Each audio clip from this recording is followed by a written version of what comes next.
এক রাজা স্বপ্নে দেখলেন যে একে একে তার সব দাঁত পড়ে যাচ্ছে। তাই স্বপ্নের ব্যাখ্যা জানতে একজন স্বপ্ন বিশরোধকারীকে ডেকে আনা হলো।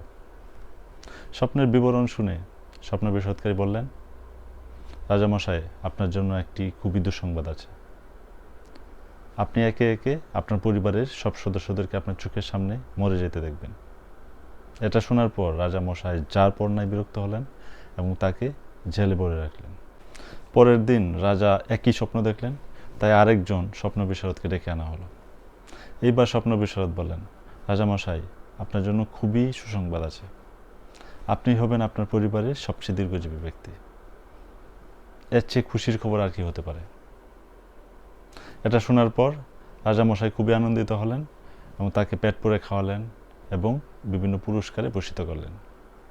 পুরো ঘটনাটা দেখে রাজদরবারের অন্য সভাসদরা দ্বিতীয় ব্যাখ্যাদানকারীকে আলাদা ডেকে নিয়ে বললেন, দুটো ব্যাখ্যাই তো এক। তখন দ্বিতীয় ব্যাখ্যাদানকারী বললেন, গতকালকের ঘটনাটা সম্পর্কে আমি জানতাম এবং এর কি পরিণতি হতে পারে তাও আমি জানতাম, তাই আমি একটু ঘুরিয়ে বলেছি। মোরাল অফ দ্য স্টোরি, আমাদের কথা বলা শিখতে সময় লাগে মাত্র 2 বছর, কিন্তু কিভাবে কথা বলতে হয় তা শিখতে সময় লাগে সারা জীবন।